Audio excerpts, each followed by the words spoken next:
Welcome to Being Confident from Within with Natalie Potts, the podcast that shares what it really takes to be confident. I'm passionate about helping people grow businesses with confidence. Does it seem like everyone around you is naturally confident and sure of themselves? Well, the chances are they have self-doubts just like you. I'm in conversations with inspiring individuals to share what confidence means to them and to help you find ways to believe in yourself and create confidence at any time. Thank you so much for your time today. Really appreciate it. I see that's cakes on the wall. Yes. So I'm pointing the wrong way. Yes. I know. I just read you were and looked earlier. You were a head teacher and school, and now doing your own business. And there's loads within what you do, though, is what I think. Yeah, my life story is interesting and varied, to say to say the least. Yeah, I was a teacher for 30 years. Yeah. Including a head teacher. That, let's just say, that didn't end well. And in the last 10, that was about 10 years ago, that ended roughly 10 years ago. And in that 10 years, my life has completely changed. Yeah. And I have completely changed as a person. I was thinking about this earlier, talking about confidence and things. I grew up not the most confident of people. And into my sort of teens and 20s, again, not the most confident of people. But say in the last 10 years, things have really changed. And I think I've sort of nailed confidence, if that's not too arrogant a thing to say. Let's just part that though. We'll come on to it, but just tell me about the business. So it's really interesting because I do at the moment, and obviously I'm tailoring my message with EE, right? Which one are you in? Which EE are you in? The masterminds? I'm not in a mastermind. Oh, I thought you were in Expert Empires. No. Where did we see this link then? In You Can Sit With Us, Lisa Johnson's. Oh, I apologise. Yes, of course. So that helps me. So sorry. I've been back to back with people in Expert Empires. So no problem. That's why. That's why it does ring a bell. I do growth strategy, and I'm kind of telling my message of it all anyway, but mainly it's business coaching into sounding a little bit less. I'm not great at the word coach at the minute, but I do so much hearing where I mentor for the coaching academy, and I just hear so many people wanting to do education at the minute with teaching and schools and everything. And then, like you just said, it's like, yeah, it's a tough gig, actually. It feels tough. And I've done retail before. I did 19 years at Sainsbury's. So to then, I think teaching, NHS and retail are the toughest industries. Yeah, that's what I think. Yeah, I mean, I'm in lots of teacher groups, particularly sort of life after teaching and how to become an ex-teacher kind of. And I give a lot of advice on, how to move yourself out of that. It's almost like a trap that people get in, and they feel that they can't get out of it. They can't go somewhere else. They can't make a new career. Because of the way that it works in teaching and the messages that you're constantly given in teaching, which aren't always positive. So I'm very much banging the drum of, yes, you can change your life. Yes, you can. It's not not a be all and end all that you have to stay there forever. I'm proof of that. You are, and it's like, website's phenomenal for what you've done, what I see on there. So you do cakes, wedding cakes was what I started doing. So I started up my bakery. Although it's at home, a bakery, you think of a little shop, don't you? But it's all at home. And I moved a few years ago really into wedding cakes, which is what the aim was to start with. So I learned all the things I needed to do to create these, cakes. And then whenever lockdown was, of course, it changed for lots and lots of people, didn't it? The whole, the world changed for lots of people. And of course, weddings stopped. So I had to think of a way to pivot. And being in lots of business networks, particularly Lisa's, with her You Can Sit With Us, that group. You like it? Yeah. I like her integrity. I like the way she does things. I like the people she attracts as well. And of course I went into her passive income program. All right. And learn how to, set up a group, how to build an audience, how to, do this, that, and the other. And now I have a Facebook group with getting on for 8,000 people in it. Phenomenal. Phenomenal. And I've written some books on, because I teach people how to run a home baking business. That's basically, what I do. Right. And of course, in amongst all that, I'm dealing with a lot of people who have no confidence. Yeah. Very lacking in confidence. I mean, particularly in the creative arts, the creative careers, because it's so subjective what you do. Someone's idea of a beautiful cake is another person's idea of something that's awful, and it's the same with art, it's the same with music, it's the same with all those things. So I very much try and teach the people that are around me and in my world that you've got to have a knowledge of yourself. You've got to know what you're capable of and what you need to learn. And you're not always relying on other people to tell you that you're brilliant, because that's no good. You've got to have that knowledge yourself. You've got to draw on that yourself. Because the minute you give validation to everyone that says you're wonderful, then you've got to listen equally to the people that say you're not. You either listen to other people or you don't listen to other people. Does that make sense? Yeah. Talk to me more about validation and linking that to confidence. That's really interesting, because I work with a lot of people coaching on validation, and that's an interesting word I find when that comes up. Yeah. It's a lot of the people that I work with, they've started up a business from home. So, of course, the people immediately around them are often partners, husbands usually, because it's majority women, but sometimes wives and partners as well. And close friends and family, parents often have a big influence. And a lot of them rely on, their confidence is reliant on the people around them saying, that's a fabulous cake, that what you've done is fabulous. And they build their own confidence on being told that.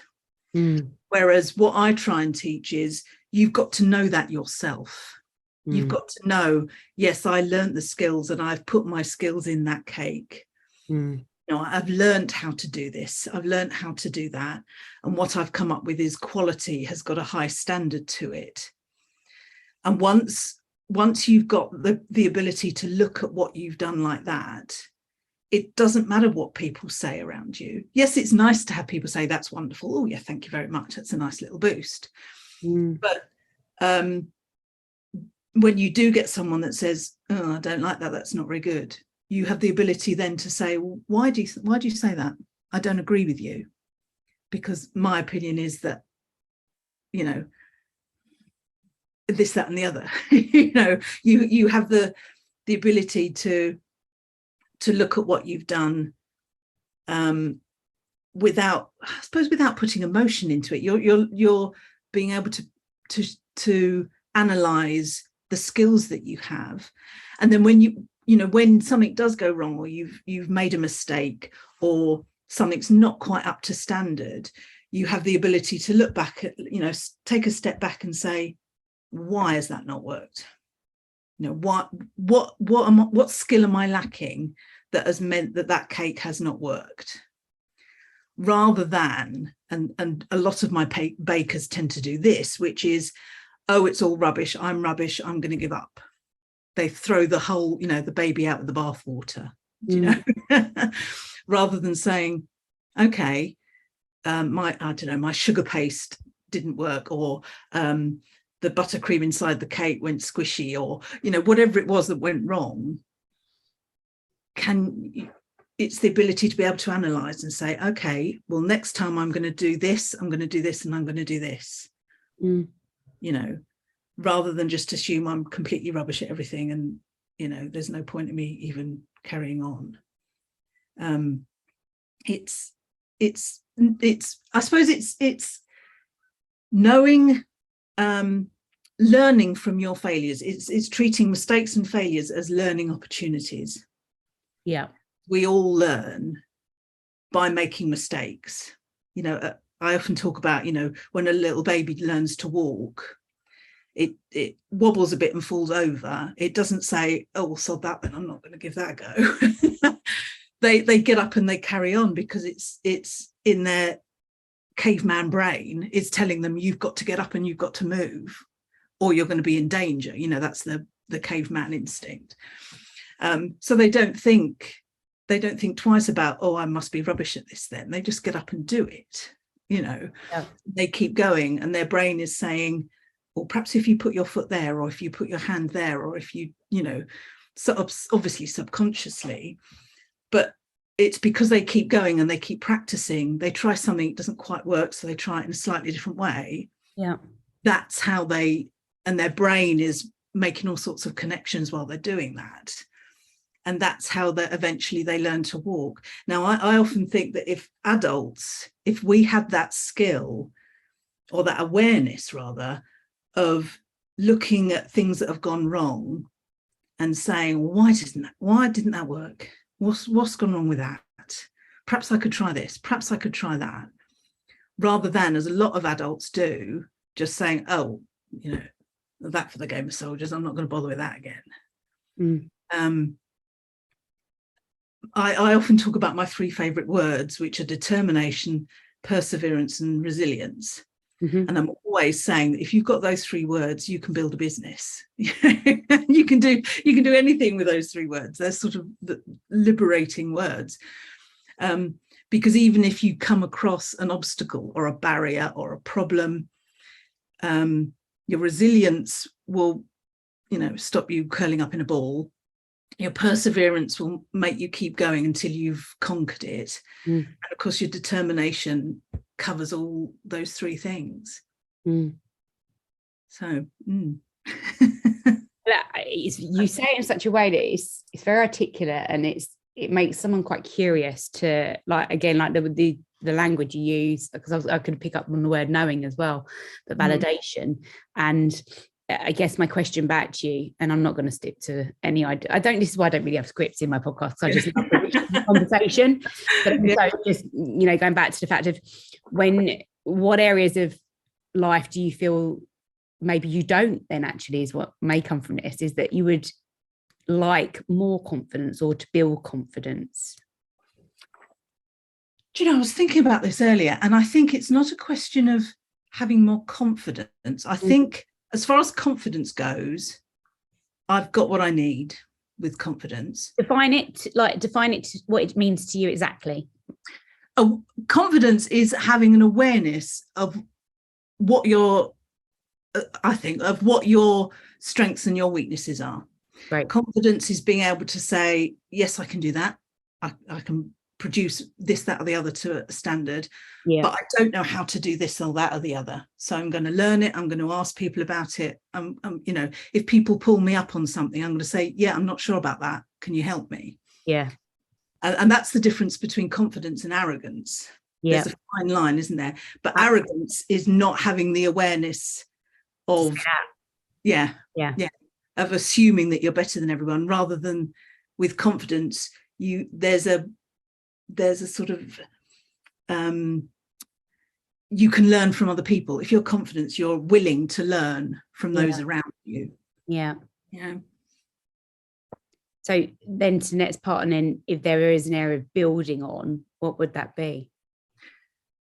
I know in my business there are a lot of skills that I haven't got yet, because I'm fairly new to business. Okay. So, you know, having been in teaching for 30 years, you don't have to do marketing. You don't have to do, you know, all these kind of things that, you know, when I first set up myself in business, and a lot of it is, you don't know what you don't know in business.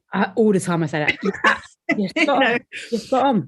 And the more you know, the more you realise you don't know. But because I've surrounded myself with amazing people, I can, you know, and I have the confidence to say, I don't know what that is. I don't know what that means. What, you know, I don't have this, oh, I don't want to say it just in case I feel stupid. I don't have that at all. You know? It really resonates because I'm doing a lot of work on my own. You know, I've come from retail and I've got an idea of business in terms of managing people and stuff and, you know, get results.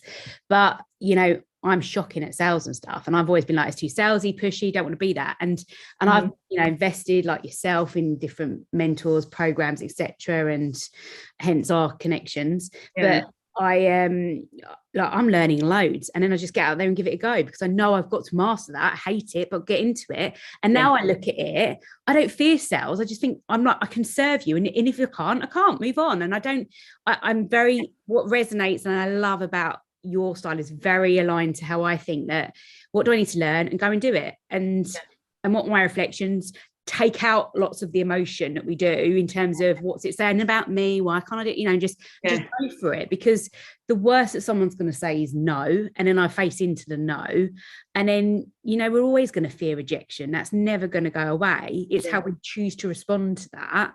And actually and I always say to people, and I think this will resonate with you, when you come from a place of absolutely loving what you do and being so passionate about it, to like your core, always corny for some people, then it's like, but why wouldn't I just go for it though? Because I love it. Yeah, absolutely. And I think that part of what you said there is really, really true about people around you. You might have people that just don't get you, you know, that don't get what you do. And that's fine. You can't be every. I just ask a bunch of questions all day and get paid for it. Yeah, you can't be everything to everybody. There are people. I'm almost positive that there are people that I really annoy and think, oh God, it's not her again. And that's part of confidence. That's, you know, I don't expect everyone to like me. It's nice when they do because I like being liked. But if they don't, you know, that's their loss. You know, there's no point in wasting your energy worrying about something that you have no control over. There really isn't. You know, if someone isn't your person, and in business, if they're not your customer, more importantly, and I talk about this to my bakers all the time, they're not your customer, they're not your client. Yeah. Don't spend any more energy on them. Spend the energy on the people that are your customers and your clients. Because they're the ones that are going to make the difference to you. They're the ones that warm to you. They're the ones that have a connection with you. Yeah. Don't waste time with people that are never going to connect with you. Yeah, absolutely. You know, it's a waste of time. Building on everything we have spoken about, what additional qualities do you think people have that radiate great confidence? I think there's it's to do with mindset. There's a growth mindset and fixed mindset. If you know about those. I mean, we've talked, without saying the word growth mindset, we've been talking about growth mindset, you know, learning from your mistakes and all those kind of things. And you can see it in business, and you can see it particularly in sport. Like people, particularly there was a tennis player in the 70s, 80s, John McEnroe, who whenever he lost a point or whatever, would have a tantrum. I mean, he was notorious for it. And he would say, oh, it's the linesman, it's this person over here, it's that person over there. And he would blame everybody else on his own failures. And that is a typical fixed mindset of the kind of person that when something goes wrong, they blame everyone around them. They don't take the ownership themselves. Yeah. You know, you've got to have, when something's not right, or when you've made a mistake or something fails, you've got to be able to take the ownership and say, right, okay, what can I do differently? Or what can I do? Yeah. Or either prevent that happening again, or make it better next time, or ease the situation, or whatever. And it's the ability to sort of analyze it and look at it and say, what part did I play in that, rather than, oh, it was that customer who said this, or it was this person who said that, or, you know, it's that. And that's having that confidence, isn't it? It's knowing what influence you have on a situation rather than relying on everybody else's. Yeah. Who's been your best mentor, or there might be a few, and why? Oh gosh, there are lots of people in business I admire. I mean, Lisa Johnson is one because of what she's achieved, and I love her integrity. Yeah. But as far as admiring people's confidence as such, it's difficult when you don't know something. I mean, a lot of people in my family have wonderful confidence, and I really admire them for that because I know them and I know that that's true. They have real, true confidence, if you know what I mean. Yeah. I mean, a lot of the people that we see who are in the public eye, either, you know, celebrity or sport or business or whatever, we only see them from that point of view. So it's really difficult to say I admire their confidence because we don't know. I wouldn't be able to tell whether that person has real confidence or whether it's, do you know what I mean? Yeah.